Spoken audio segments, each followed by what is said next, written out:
Selamat berjumpa pada pembelajaran manajemen proyek konstruksi dengan pokok bahasan estimasi biaya proyek. Pada bagian yang pertama, kita telah mempelajari jenis atau klasifikasi estimasi biaya proyek berdasarkan siapa pembuatnya dan tujuan atau sasaran dibuatnya estimasi biaya tersebut. Serta kita juga telah mempelajari struktur dari sebuah estimasi biaya yang terdiri dari biaya langsung dan biaya tak langsung. Dan pada bagian yang kedua ini, kita akan mempelajari proses penyusunan estimasi dan metode perhitungan yang digunakan untuk menyusun sebuah rencana anggaran biaya. Adapun tujuan pembelajaran adalah untuk memahami proses dan metode perhitungan dalam melakukan estimasi biaya, serta dapat memahami tahapan-tahapan perhitungan dalam menyusun rencana anggaran biaya. Seperti yang dijelaskan pada bagian pertama, bahwa kontraktor dalam menyusun sebuah rencana anggaran biaya termasuk dalam kategori perhitungan secara teliti dan rinci.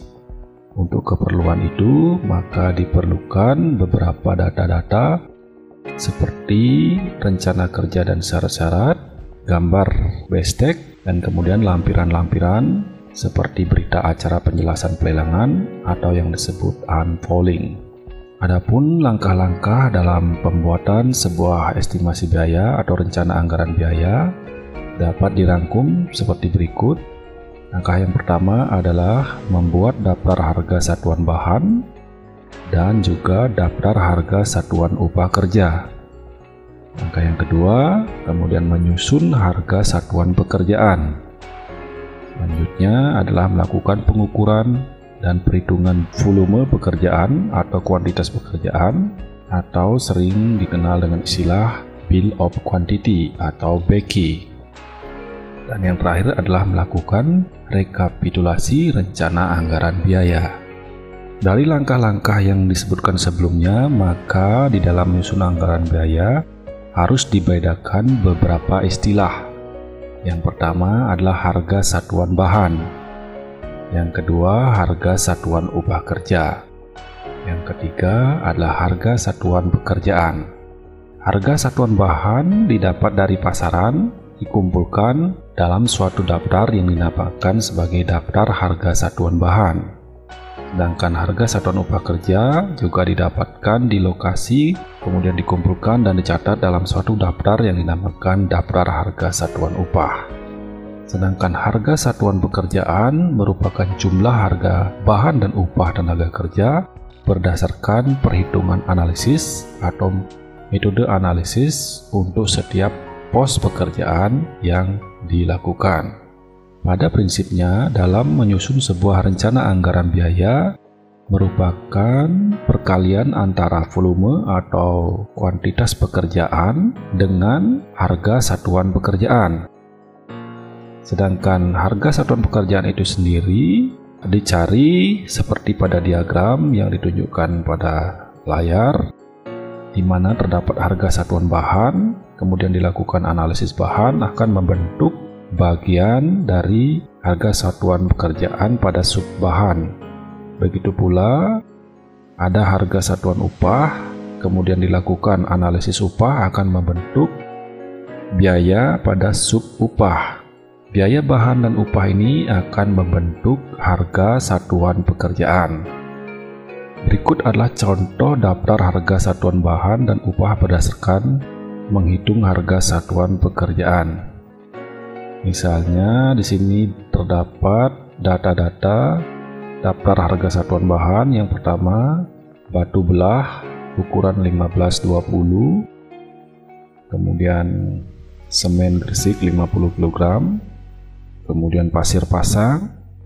Selanjutnya, daftar harga satuan upah, pekerja, tukang batu, kepala tukang, dan mandor. Dalam melakukan analisis, baik itu analisis bahan dan upah, umumnya ada beberapa metode yang dapat digunakan. Yang pertama adalah analisis BOW, yang kedua dengan cara SNI, ketiga cara bina marga, kemudian yang keempat dengan menggunakan cara modern, Yang kelima adalah gabungan dan pengalaman. Pada poin 1 dan 2 yaitu analisis BEW dan cara SNI, di sini menggunakan koefisien-koefisien atau indeks. Sedangkan pada poin 3 dan 4 yaitu cara bina marga dan cara modern berdasarkan atau upah berdasarkan pada man day atau man hour dengan memperhitungkan produktivitas. Kemudian cara yang kelima yaitu gabungan dan pengalaman. Ini merupakan suatu pilihan tindakan untuk membuat analisis sendiri berdasarkan pengalaman. Jadi tidak hanya terpaku pada cara standar yang telah dibuat, baik itu dengan SNI atau BOW. Selanjutnya kita lihat di sini contoh analisis harga satuan pekerjaan. Pada layar terlihat 1 meter kubik pasangan pondasi batu kali dengan ukuran 1 PC berbanding 6 pasir pasang. Di sini terlihat bahwa harga satuan bahan berada pada kolom bagian ini, begitu juga dengan harga satuan pekerjaan seperti yang diuraikan sebelumnya. Dan pada kolom ini merupakan indeks atau koefisien. Koefisien ini menunjukkan atau artinya pada bagian bahan kombinasi batu belah, semen Portland, dan pasir pasang dengan koefisiennya masing-masing akan menghasilkan 1 meter kubik pasangan pondasi batu kali. Begitu pula pada bagian tenaga kerja, kombinasi atau kerjasama antara pekerja, tukang batu, kepala tukang, dan mandor dengan koefisien masing-masing yaitu 1,5 pekerja, 0,75 tukang batu, 0,75 kepala tukang, 0,75 mandor. Kerjasama akan menghasilkan juga 1 meter kubik pasangan pondasi batu kali. Selanjutnya kita akan membahas mengenai perhitungan volume atau kubikasi pekerjaan. Di sini yang dimaksud volume adalah bukan berarti volume atau isi sebenarnya, tetapi melainkan banyaknya volume dalam satu satuan. Sebagai contoh adalah volume pondasi batu kali, maka memiliki satuan misalnya di sini adalah 15 meter kubik. Jadi di dalam satuan meter kubik. Kemudian contoh lain yaitu volume boplang, maka dipakai adalah satuan panjang. Kemudian volume angker besi di sini dipakai satuan berat yaitu kilogram. Kemudian contoh lain volume lampu pijar, satuan volume yang dipakai adalah buah. Begitu pula dengan satuan-satuan yang lainnya. Volume atau kuantitas pekerjaan satuannya harus mengikuti satuan yang terdapat pada analisis yang dipakai. Adapun dasar pengukuran dan perhitungan kuantitas atau volume pekerjaan adalah seperti berikut. Pada gambar teknis atau gambar bestek, langkah pertama adalah periksa ukuran pada gambar, periksa gambar detail. Kemudian bandingkan keduanya. Apabila di antara keduanya ini terdapat perbedaan, maka langkah selanjutnya adalah memeriksa rencana kerja dan syarat. Apabila masih ada perbedaan, maka pedoman yang dipakai atau pedoman terakhir adalah berita acara unwasing atau unfouling. Jadi unfouling inilah yang dipakai acuan terakhir di dalam melakukan perhitungan kuantitas atau volume pekerjaan. Selanjutnya kita akan melihat contoh dalam menghitung suatu volume pekerjaan. Perhatikanlah di sini terdapat suatu denah pondasi seperti terlihat pada layar. Kita akan mencari volume yang pertama adalah galian tanah, kemudian volume urugan pasir, volume unstamping, volume pasangan batu kali, dan terakhir adalah volume slope dengan menggunakan dua jenis pondasi yang berbeda. Pondasi yang digunakan yaitu pondasi tipe A, di sini dengan penampang galian yang berbentuk trapesium. Sedangkan untuk jenis pondasi yang tipe kedua, di sini penampang galian tanahnya adalah G4. Yang pertama-tama yang harus dilakukan adalah kita melakukan perhitungan panjang pondasi secara keseluruhan dengan menggunakan metode sumbu. Kita hitung sumbu tegak di sini dengan menjumlahkan panjang pondasi pada sumbu tegak seperti terlihat pada layar. Kita lihat kembali pada denah.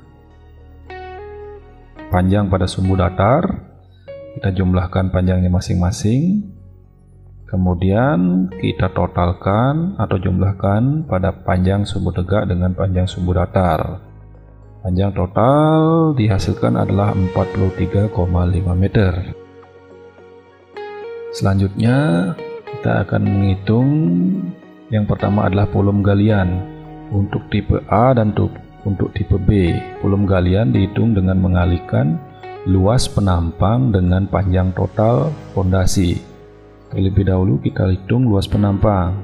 Untuk tipe A, karena luas penampangnya berbentuk trapesium, maka luasnya adalah setengah kali B ditambah H dikali dengan tinggi.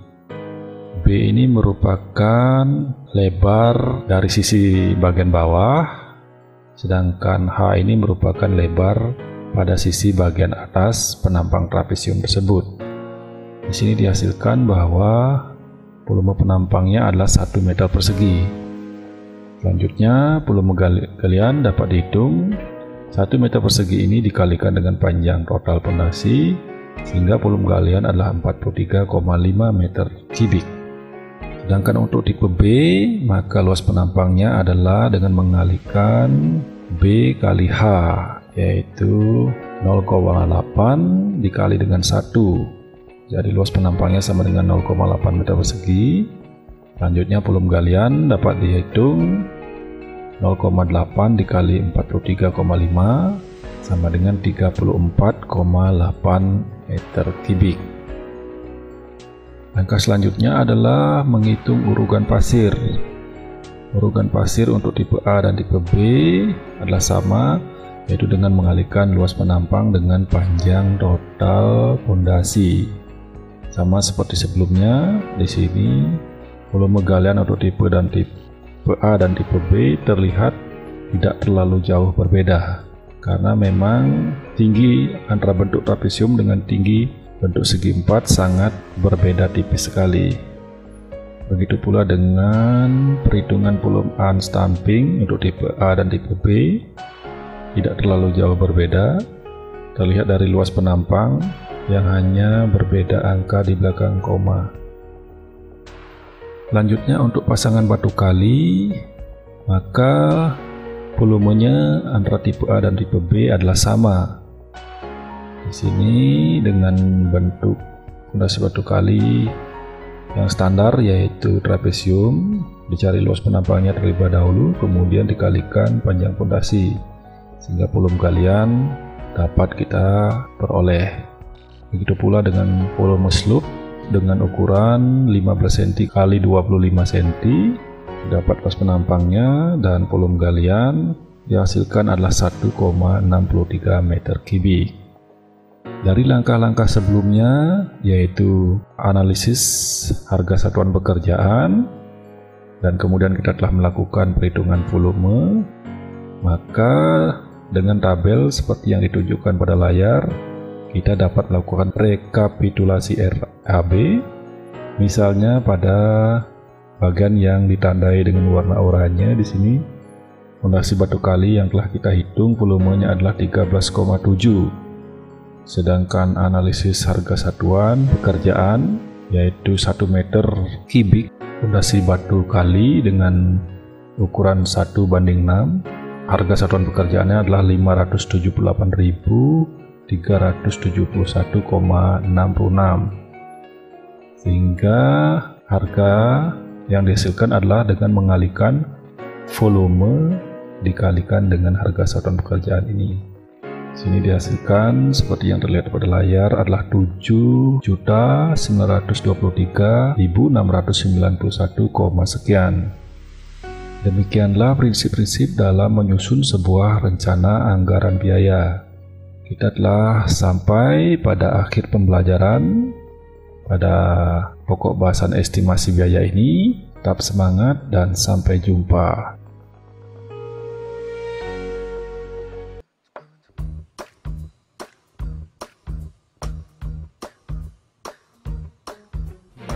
She said